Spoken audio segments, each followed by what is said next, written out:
How much sleep did you guys get last night after our debate coverage? Not a wink. None? None. What about you, JM?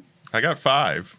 I mean, were you just stressed, James? Well, it reminds me of Bob Dole after he lost the 1996 election. He said, "I slept like a baby. I woke up every hour crying." That wasn't quite me, but just a lot on your mind. A lot on my mind. We will never give up. We will never concede. It doesn't happen. Mother Teresa could not beat these charges. And now, if you don't mind, I'm going to go into the icebox and sit for a long time. Thank you very much.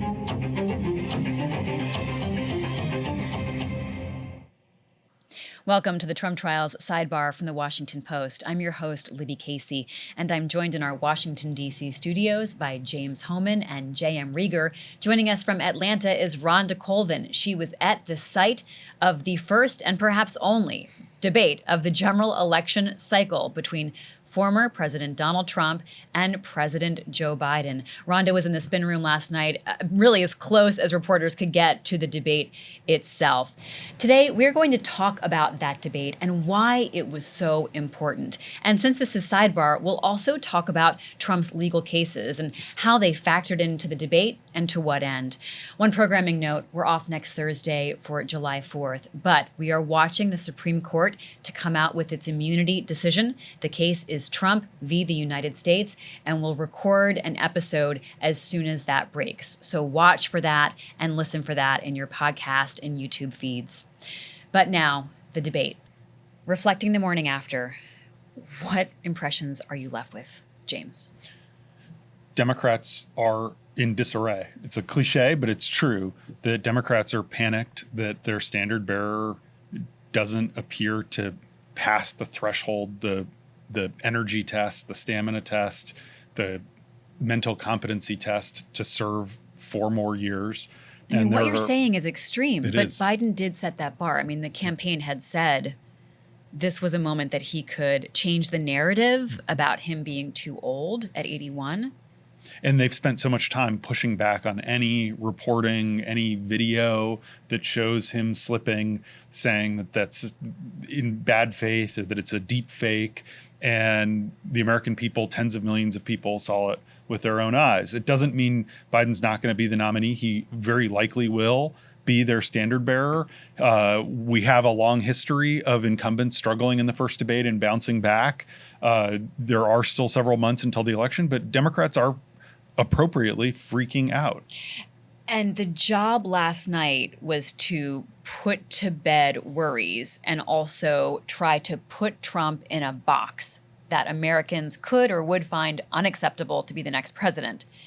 And instead of talking about Trump and his fitness to be president, we are all talking about JM. Yeah, I mean, Joe Biden. The fact that we're talking about Biden and talking about Biden in this way, we're not talking about Biden had this great moment and sort of won the debate, if you will, or had the through line. So I just want to, what are your impressions? Like, what you wake up this morning and you're thinking what?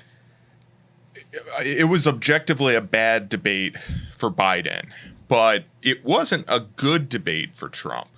Biden's bad debate just overshadowed Trump's less bad debate, if you will.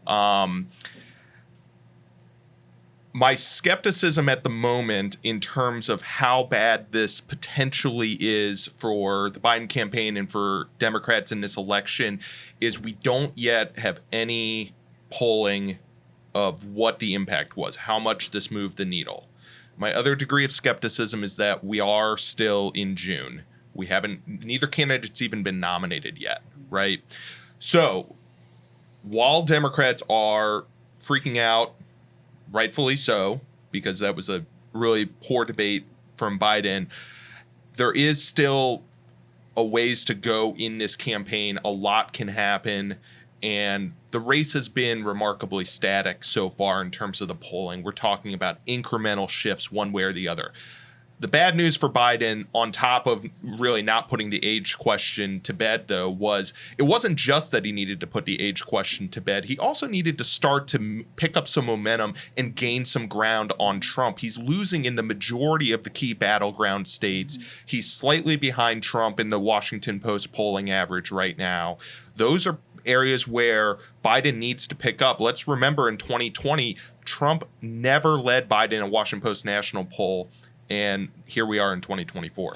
Yeah, I mean, he didn't not put the age question to bed. He cracked that question wide open. You know, Right. I want to hear what Rhonda has to say because she was in the spin room. You were there, Rhonda. Give us a sense of like the energy before, during, and after the debate and what your impressions were. Well, the energy before the debate is there was so much excitement, anticipation. We saw Democratic surrogates and also Republican surrogates kind of cycle through the room early before the debate, trying to set the expectations. After the debate, a little bit of a different vibe. We noticed that Republicans were coming in streams, ready to take that victory lap and say that the former president won. Democrats had a little bit of a different strategy. They came in a very targeted way, very quick way to talk to a few members of the press and then left. But I really think the whole vibe and what I'm thinking of the day after is how uncertain things feel. I don't know if this debate moves any needle. And because, as we've just pointed out, this race has been in pretty much a dead heat for the last year. And these two candidates aren't even formally the nominees for their party just yet. But people are already attached to their candidate, and there's only a very small sliver of folks who will be able to even decide the election, who haven't quite made up their mind if they're going to vote or who they might vote for. So I don't know if this debate changes anything with polling numbers. We'll have to see. Or if it'll move the needle in a dramatic way. I'm not sure that this is the type of race that, or this is the type of debate that would happen. But I do feel like there's just this level of uncertainty. And I got that sense from talking to people in the room too, where we were all asking each other, you know, kind of what happened? What does this mean? And I think we're all That's just never gonna a good figure sign, it out. Rhonda. That is never a good sign to have like It seasoned really isn't. And professional journalists be like, what happened? What does this all mean? Right? Yeah. We had a lot of off-camera conversations, and you know, friends that I know over the years who also cover politics at other organizations. We all just were looking at each other like, you know, what happens now? The one thing that I keep thinking about, though, is I remember when this debate was announced and how there were some congressional Democrats who were saying Biden shouldn't do this, and national Democrats saying Biden shouldn't do this. And it's because Trump is so unpredictable. You don't know what you're going to get. And also that there's this sense that the bar is a little lower for Trump. In fact, if you all caught the op-ed that Hillary Clinton wrote about how she debated both men and her tips for Biden, she had a line in there saying that the bar is low enough for Trump that as long as he doesn't set himself on fire at the debate, people will say it was a good job. And that's, I'm paraphrasing, but that actually, the line about the fire is real. But that goes to the sense that Democrats were thinking there was really nothing Biden could do. He had the uphill battle.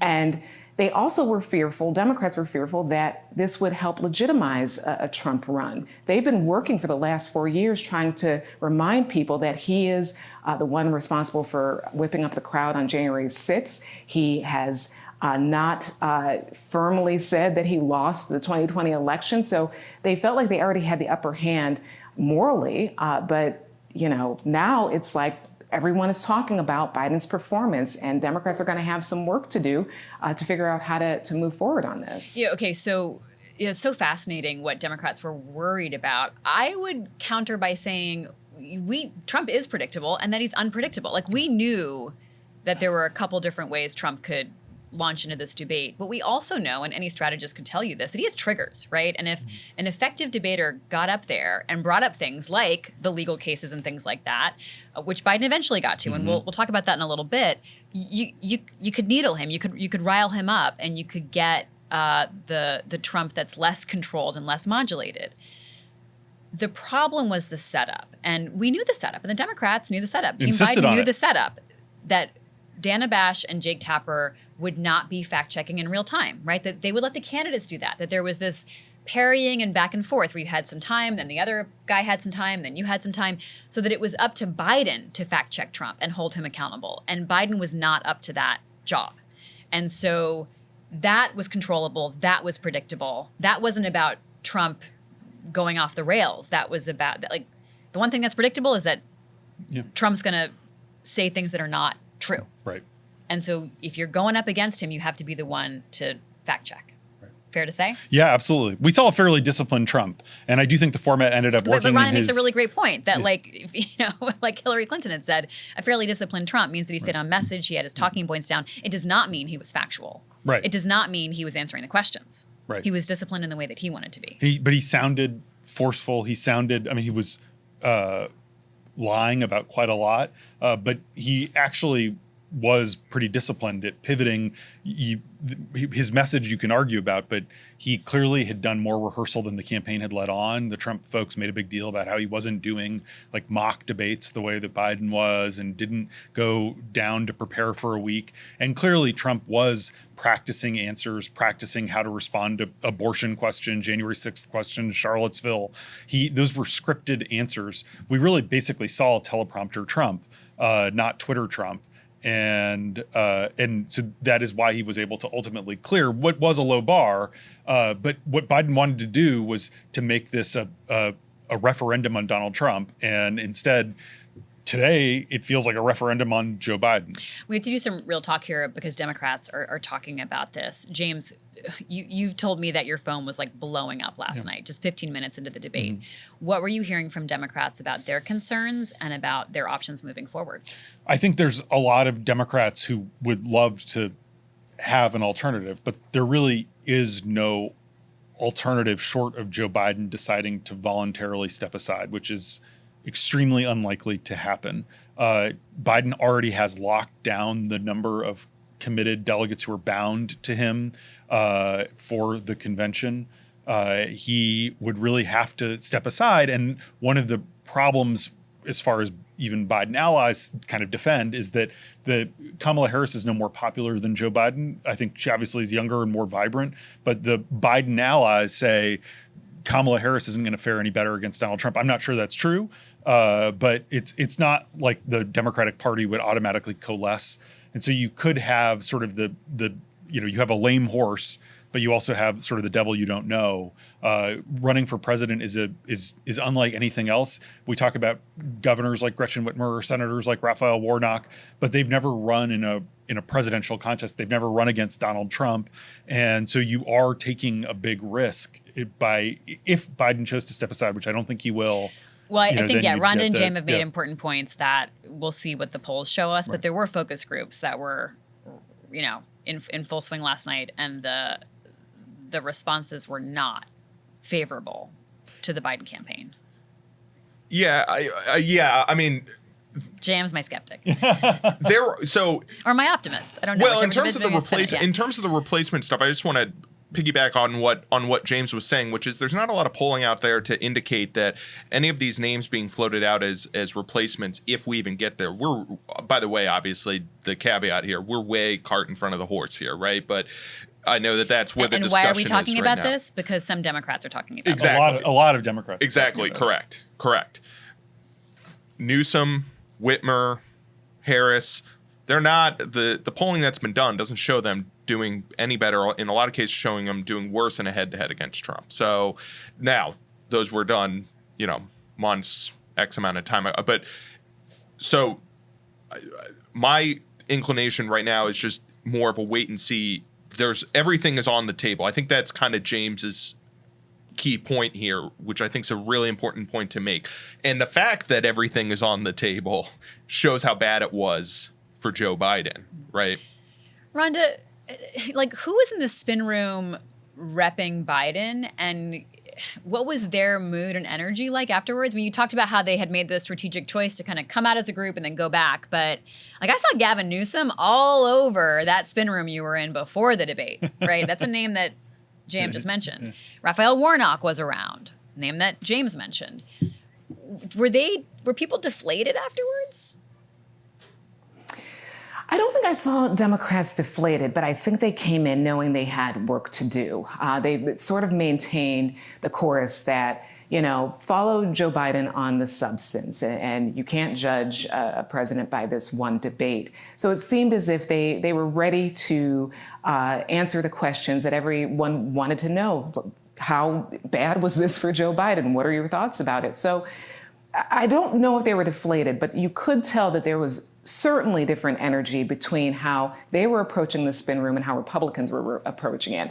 And the thought did dawn on me that Democrats might be a little out of practice in spin room practice. Of course, some of the Republicans who are there to support Trump, they've also been on the road during the primary debates. Even though Trump did not attend any of those primary debates, they still were in the spin room. They were working it. They've had some practice. I felt like Democrats may have forgotten sort of the playbook of making sure, you're selling your candidate to the spin room. And again, remember 2020, that debate was a little scaled back because of COVID. So Democrats have now had a number of years where they've been out of practice in this sort of thing. But this does show that the party overall, it does have some work to do between now and the convention, and certainly after the convention. And when it comes down to the conversation we just had about, there's talk of should there be a replacement for Joe Biden. I'm also thinking of the logistics. Like, we have this convention coming up in August. Of course, there's delegate numbers that have been assigned to Biden. There's also going to be ballots in states that are going to the printer soon, so with Joe Biden's name on it. So it's kind of logistically late in the game, too, to bring somebody in and not confuse voters. So, I'm sure there are a bunch of Democratic strategists waking up this morning figuring out how to play this, but publicly, what we've heard in the spin room and elsewhere is that Democrats are just going to go with this and see what they can do between now and November. We have breaking news this Friday. The Supreme Court has ruled against the federal government in the case Fisher versus the United States. Now, this was a case involving a January 6th defendant, this off-duty Pennsylvania police officer who was part of the Stop the Steal rally and then went into the U.S. Capitol. Part of the charges surrounding his case were related to federal law that the Supreme Court has just really struck down, James. This is astounding. Tell us more. Yes, we sort of expected this after oral arguments. This did seem like where the court was heading. It's a 6-3 decision. Interestingly, a little bit of a split. Amy Coney Barrett joining the dissent and Ketanji Brown Jackson joining the majority, concurring.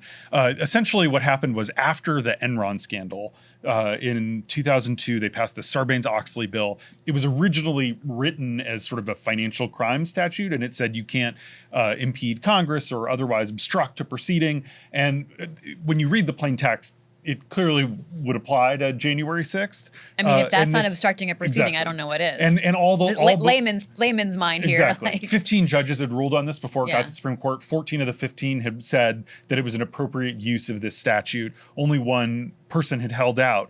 And so this is the Supreme Court sort of rejecting a lot of jurisprudence from the DC District Court and the DC Circuit Court of Appeals. But basically they're saying it was overly broad. It could be used as a catch-all for the people who were challenging it, saying a lobbyist trying to influence the proceeding in Capitol Hill, blah, blah, blah. The reason this is a big deal, though, is 2 of the charges against Donald Trump by Jack Smith depend on this obstruction statute. So Trump will certainly now make a motion to throw out 2 of the charges against him. We have to really study the decision to see whether that's going to work. In the short term, there are about 24 people who have been convicted under this statute who will now have their sentences revisited by lower courts. So it's a consequential decision. It's not as consequential for Donald Trump as the immunity decision. And we now know that immunity case will come on Monday. Yes, the Supreme Court added a decision day on Monday. This is when we're going to get this immunity decision. This is extremely consequential. This really gets to the heart of the January 6th case in federal court against Donald Trump. And talk to us about these 2 cases in parallel. Yeah, I mean, I think as James was saying, what's really important here is both the immunity case and this January 6th case today have the potential, when it comes to Donald Trump, to elongate that January 6th case even more. We know that his strategy has been delay, and this kind of feeds into that because now the Supreme Court is instructing the lower court to kind of re-examine this narrower definition of the quote-unquote otherwise clause in this the Sarbanes-Oxley Act that James was just talking about, and monumental decision, and we will see kind of how this plays out. Rhonda, this decision by the Supreme Court says that prosecutors improperly charged hundreds of January 6th rioters. So what does that mean for their cases? Well, what we do know is that the U.S. Solicitor General, who argued this case to the Supreme Court on behalf of the government, said that really there were only about near 50 of the Jan 6 rioters who have been charged, who were only charged on this one specific charge. So this will not, free all the Jan 6 rioters out of prisons or jail or stop any sort of sentencing that's in motion. It'll only apply to those who have been charged with that obstruction statute. With that and solely that, really, because as you said, there might be overlaps for some of them. Yeah. Right, and because many of them did get charged with other things as well, trespassing in a federal building. So there are other things that they will have to continue to serve their sentences on. But that's an important point, too, because we know how the former president might use this. He may say that this is just, blanket immunity for anybody who was involved in January 6th, that the Supreme Court proved that, the January 6th rioters were wrongfully convicted. We know he makes those mistruths and twists the truth. So, we're going to have to see how he plays this and how also congressional Republicans who have been talking for the last 4 years about how the charges against the rioters were undue and all of that. So this may just be something that's added to that drumbeat we've been hearing from Republicans who would rather not remember January 6th. But I did look up on the DOJ's site a few days ago to see what the tally is of how many people who have been charged with charges related to January 6th. Right now, and this is across all 50 states and the District of Columbia,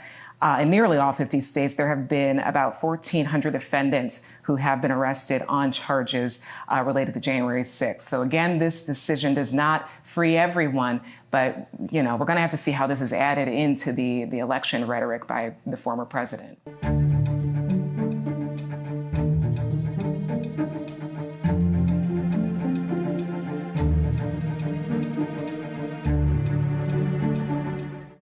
This is the Trump Trials Sidebar. I'm Libby Casey, and I'm with J.M. Rieger and Rhonda Colvin. We've let James Hohmann go because he is on deadline because of all the breaking news in the last 24 hours. But thank you to the two of you for sticking around. Rhonda, we left off with the breaking news of the January 6th Supreme Court decision, and you were reflecting on how this politically plays to Trump's advantage. And it strikes me that a lot of the news related to Trump's cases recently has gone his way. Obviously, he's a convicted felon, guys. That did not go his way. But the fact that there have been delays in the Florida case, the fact that we're seeing, a loosening of the gag order that was on him, JM, in the New York case, and now the sort of the January 6th case possibly slipping away from Jack Smith more and more, it's all politically good news for Donald Trump. Fair to say, Rhonda? I think that is fair to say, and I'm already seeing emails from some congressional Republican leaders.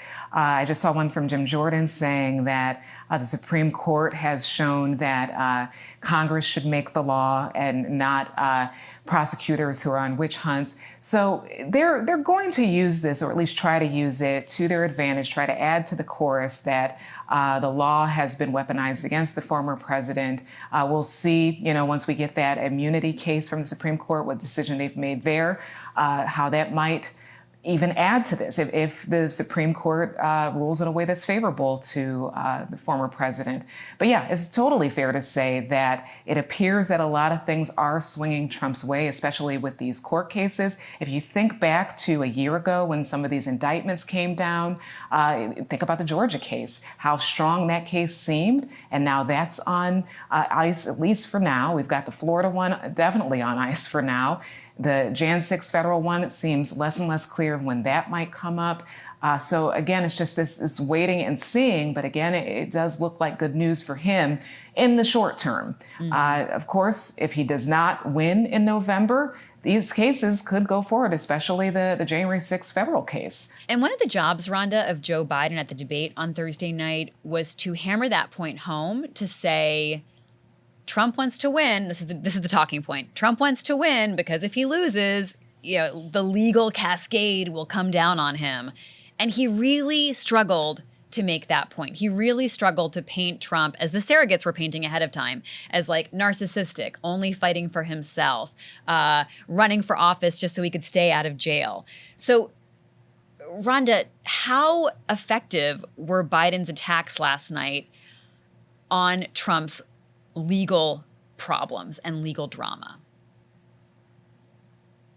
Well, on one end, you kind of saw that Biden and his team prepared to bring up the convictions. I know that there were one-liners that Biden seemed to have ready to go when it came to Trump's convictions. It seemed like he did want to bring those things to light. And in fact, I do remember an exchange that happened where he brought up the convictions, and that was not a part of the line of questioning at the time. So it does seem like the Biden team wanted him to be ready to bring that up, knowing that that is a very vulnerable place, to say the least, for the former president. But I'm wondering if Biden was able to spend a lot of time on those moments about the convictions, about the legal issues. It doesn't appear that he did get a chance to do all that he wanted to do in that area. But it did come up. I can't see a world where it wouldn't have come up. But I'm not sure if Biden landed the plane on those conviction issues like his team may have wanted. Yeah, you never want people the next day saying like, I'm not sure. And what, that's not a good sign if your opponent, JM, is a convicted felon and it's barely in the rearview mirror and his sentencing is just 2 weeks away. Seems like it's a big point to go after. Give me your big picture perspective on how Trump's legal woes came up in this debate and how Biden eventually brought it up.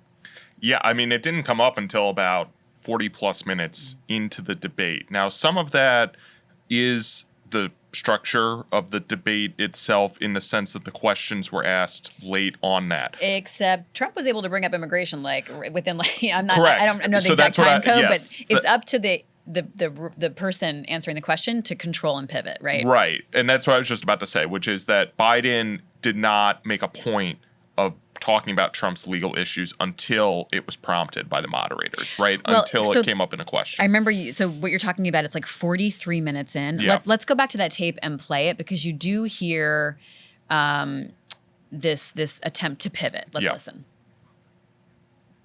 The unselect committee, which is basically two horrible Republicans that are all gone now out of office, and Democrats, all Democrats, they destroyed and deleted all of the information they found because they found out we were right. We were right. And they deleted and destroyed all of the information. They should go to jail for that. If a Republican did that, they'd go to jail. Thank you, President Trump. President Biden, I want to give you a minute. The only person on this stage is a convicted felon is the man I'm looking at right now. And the fact of the matter is, what he's telling you is simply not true. The fact is that there was no effort on his part to stop what was going on up in Capitol Hill. And all those people, every one of those who were convicted, deserves to be convicted. The idea that they didn't kill somebody, just went in and broke down doors, broke the windows, occupied offices, turned over desks, turned them over statues. The idea that those people are patriots, come on. That's an excerpt from the Thursday night debate on CNN. So what Trump is talking about initially there, JM, is the January 6th committee, the select committee, and he has that, way of deriding it and talking about it. He says things that are not true. He talks about them destroying and deleting all the information they found. This is not true. Correct. But explain that pivot that Biden was able to do there.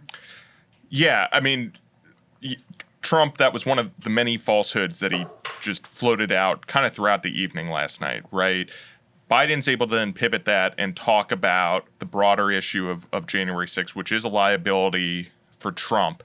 And this idea that Trump, he has definitely not shied away from the notion that he may grant mass pardons to the folks who stormed the Capitol that day on January 6th.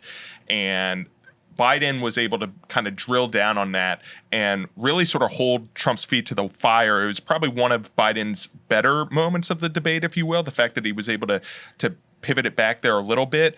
But even in that moment, though, Biden kept bringing up throughout the debate, quote, this idea is sort of a rhetorical device that he was using. I'm not sure whether that fully landed, right? And I think when what Rhonda was talking about, what we were just talking about in terms of how much was Biden really able to hold Trump's feet to the fire on the legal issues and on January 6th, which ties into his legal issues because there's a federal case about it. I'm not sure whether he landed that punch, Biden. Rhonda, I want to play another exchange for you. This is where Biden was really trying to get at this line that Trump says, like, I am your retribution. And Trump's talk about exacting retribution on his enemies, on his rivals. Biden goes directly after Trump here and uses some words that stick in your brain, phrases like porn star. Let's watch. The idea that I did anything wrong relative to what you're talking about is outrageous. It's simply a lie, number one. Number two, the idea that you have a right to seek retribution against any American just because you're president is wrong. It's simply wrong. No president's ever spoken like that before. No president in our history has spoken like that before. Number three, the crimes that you are still charged with, and think of all the civil penalties you have. How many billions of dollars do you owe in civil penalties for molesting a woman in public, for doing a whole range of things, of having sex with a porn star on the night while your wife was pregnant? I mean, what are you talking about? You have the morals of an alley cat. You have the morals of an alley cat. Rhonda, we're going to play Trump's response in a moment, but I first just want you to reflect on, like, that was clearly part of Biden's prep to give these, like, visceral and frankly very unappealing details about what Trump is accused of. Yeah, that's right. And that moment stands out to me because it was one of the times where we saw Biden very animated when he was talking about when have you ever heard a president or a former president threaten retribution against another? He kept saying that it seems like that was rehearsed and a part of his playbook and his plan for the night. But it also speaks to the fact that Biden and the Democrats, to an extent, are sort of playing the old playbook because, of course, 20, 30, 40 years ago, if you were to mention your candidate, your opposing candidate had sex with a porn star, had convictions. I mean, even if you think about it, where the debate was held last night is only about a 10-minute drive from the Fulton County Courthouse, where there's this huge case against Trump on election interference in the state of Georgia. I mean, Trump's legal issues are all over the place. We're talking about the Supreme Court issues that relate to Trump. We're talking about January 6th. Like, it's all over the place. And that would have been a gift decades ago to anyone running for president. And I feel like Biden is bringing the energy of, you know, the past outrage that any of these issues would have had if they were brought up in a debate. But again, it does appear we are in a new day in our politics, and some of the things that may have worked for Biden years ago as a conventional candidate are really hard to put up against a candidate like Trump right now.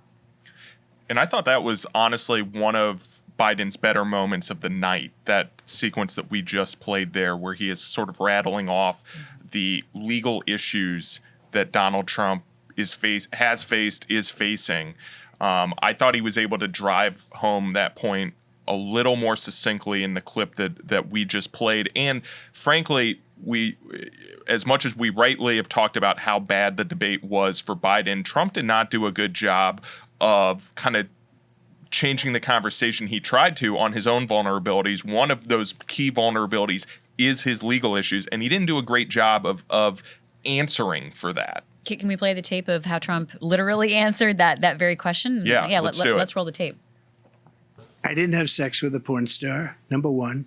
Number two, that was a case that was started and moved. They moved a high-ranking official, a DOJ, into the Manhattan DA's office to start that case.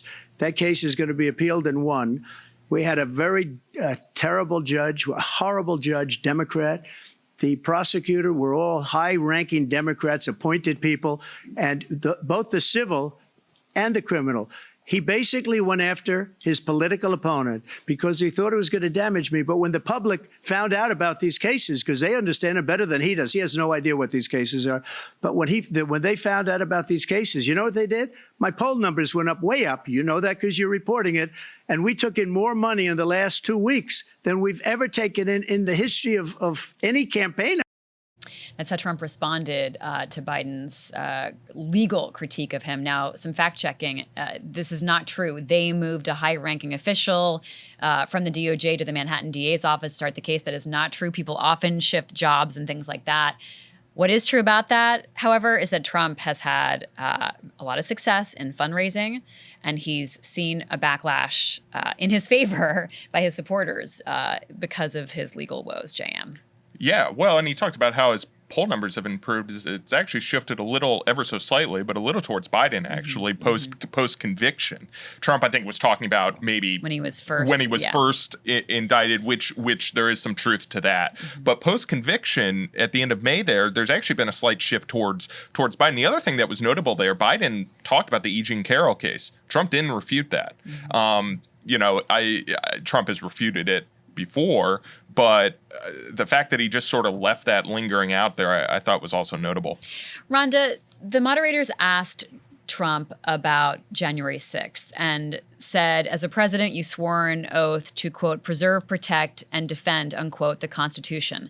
And then they asked him, what do you say to voters who believe you violated that oath through your actions and inactions on January 6th? And our word, you'll do it again.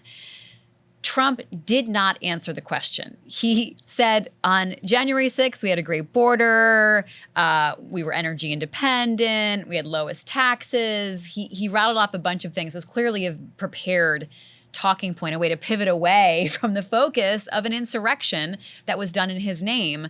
What do you make of Trump's ability to sort of weave and dodge and not answer the question? Yeah, well, we had heard that he and his team were planning on how to address January 6th because, it had to have come up. And it did, and went through in the way you described. The way he classified January 6th and, how he said that he felt that it would be pretty bad. He even pointed to the moderators and said, you felt it too. And I was thinking maybe the National Guard should go. And then he brought in Nancy Pelosi, all of that mistruths. I mean, there was a whole congressional report that came out. Hundreds of people have filed depositions, people from his own administration who could speak to what he was doing at the time when no one responded or he did not respond to the chaos at the Capitol. I mean, it was just stunning to see how he diminished January 6th. So if that is the way his campaign and he will talk about January 6th moving forward, it's just really almost mind-blowing because it is probably relying on the fact that a lot of people may not be having the same visceral reaction that they had when they were in front of their TVs that day seeing this play out. We are a few years removed from January 6th, and it seems like Trump is trying to diminish and just kind of rewrite the day and try to swing it in the direction of saying that the economy was great. So I almost feel like this may be the way he talks about January 6th from here on out. And it just feels very dangerous as well, because Americans, not only Americans, people around the globe watch January 6th and know what happened. And again, as I said, there was a congressional investigation that included interviews and depositions from his own people who could refute what he tried to tell Americans last night. Trump's sentencing is less than 2 weeks away now. So where does that factor into the next couple of weeks of politics, JM? Well, we've said over and over again that we're in uncharted waters, sort of expect the unexpected, right? There's so many ways that this race has already been unprecedented, this election cycle, and the sentencing is yet another potential wrench. It's coming just days before the Republican National Convention in Milwaukee. We aren't 100% sure how that sentencing might happen, there's a lot of theories of, whether he gets probation, whether he gets house arrest, whether he has to report to jail on weekends, whether he gets nothing, whether it goes immediately to appeal, how long that lasts. There's a lot of speculation and conjecture right now in terms of how that might play out. We'll know soon enough here, but the legal issues hang over the whole election cycle for Trump. And what Rhonda was just talking about, January 6th is a bad issue for Trump to be talking about. Voters want these candidates to be forward-looking. They say that over and over and over again. So the more time they spend talking about stuff like that, and in this case, in Trump's case, talking about the 2020 election in January 6th, that's bad for him. That's not where Trump wants to be. So closing thoughts from me, JM and Rhonda. Last night at the debate, Joe Biden was not able to convince people that he is not too old, right? Donald Trump kept doing what he's been doing. He lied. He didn't answer questions. He dodged. But Republicans aren't talking about replacing their candidate. Republicans are lockstep in line. That party is still the transformed party of Donald Trump. Democrats are the ones who are talking about what to do. I mean, James started us out today by saying Democrats are in disarray, which is like almost like so cliche that because it's like, but in this case, it's true. And what we're left with in the aftermath, 2 weeks before a sentencing, is not Republicans panicking over their candidate being sentenced. It's Democrats panicking over whether their candidate's ready for the job and ready to run against Trump. Correct. And we've said it before, we'll say it again. You know, Biden has an enthusiasm issue in this race. His coalition is not together, his 2020 coalition that he in all likelihood needs to win. Obviously, coalitions can change election to election. So yes, Biden did not accomplish remotely what he needed to accomplish last night. Rhonda, before you head home from Atlanta, final thoughts from you. Yeah, you summarized that right, and that's how I think we're all unpacking it right now. In fact, I was thinking earlier that I've done, multiple stories on the disarray of Republicans in the House all throughout the last year, and I was thinking to myself in the spin room that Republicans all stayed on message, all came in unity behind their candidate, even though history and political strategists would probably tell you that he's a very flawed candidate, but they have nonetheless, for the last few years, been right behind him, and that did not change last night. And now we have the other party, the Democratic Party, trying to figure out what last night looked like to the American voters that they will need in order to win the election. So I don't know if we have any more clarity on this election after the debate. That's what's so interesting and stunning. But again, we're months out from November. Anything can happen. We'll just have to be on top of it and see where voters take us. I would say that I think we do have some more clarity in that Democrats are really concerned about their candidate, right? Like the lack of clarity is in its own way clarity. Does that make sense, JM? Like the fact that we are no closer to seeing like a surging candidate speaks volumes. Momentum is real in elections, and the Democrats do not have the momentum right now. So I think there's truth in that regard. Do you know what I mean, Rhonda? Like the fact that there's not clarity is its own sort of crystallizing. Yeah, you could phrase it that way. I think by we don't have clarity, what I mean by that is we don't know how voters are going to react to this. And there is so much distance between this debate and Election Day that anything can happen. So had it been the type of debate where, one candidate came out doing the absolute best, and Biden came out saying all the right things, putting people into a spirit of being reassured about his candidacy, I think we would have more clarity of how voters might react. But I don't know if the debate moves the needle enough to give us a sense of the direction the November election will take. Yeah, I mean, you've been talking to voters and they asked you a lot, like they had a lot of questions and concerns. And like the debate last night did not answer any of their questions or concerns, right? Like, because you've been coming to us and sharing with us what the voters you're interviewing and profiling are telling you. Nothing about last night would make them feel like, okay, I've got my guy now. I've got my guy, right?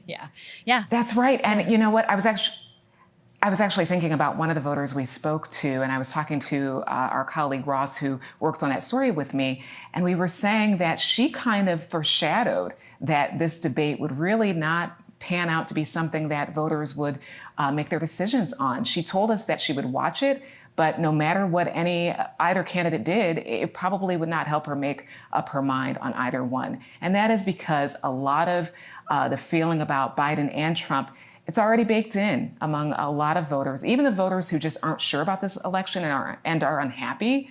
They already have like their feelings about these two candidates. There's really nothing either could do to make a Biden supporter not support him or a Trump-leaning voter not support him.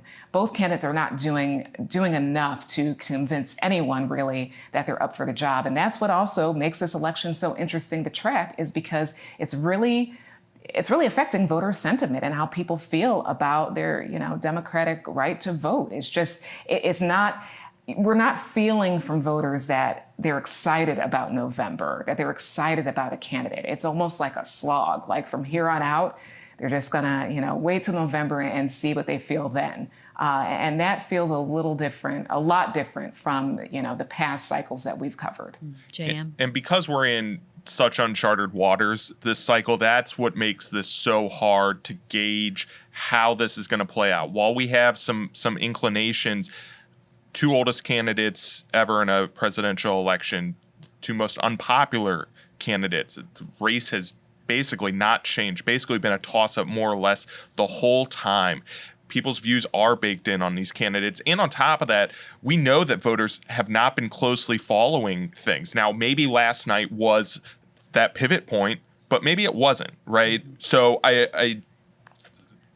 my caution is just I want to see more information come out before saying one way or the other how much this shifts the race. What, you're going to like report this, JM? You're going to report this? What? Yes. What a concept. Yes, I will. But, I look forward to your reporting on it. But Yes. having said that, yes, the original points all stand, which was Trump didn't have a great debate, but Biden had an awful debate. Biden, the first 20 minutes when a lot of people were watching and you hear these anecdotes of people, it was not a good turned night. Off. Yeah, it was not a good night, especially off the top for Joe Biden. Well, thanks so much, JM, Rhonda, and our team in Atlanta as well here in Washington. And James, wherever you are on deadline, thank you as well. A reminder that we will be back on Monday because the Supreme Court has forecast that they'll have their immunity decision on Monday. We'll have a special episode about that. We won't be recording anything next Thursday because it's the 4th of July. So we hope that you have a peaceful holiday. Happy holidays, everyone. I'm Libby Casey. Our team will see you and talk to you on Monday. You can catch the Trump Trials Sidebar on your favorite podcast app, or you can watch on YouTube. Look for the Washington Post channel. Talk to you soon.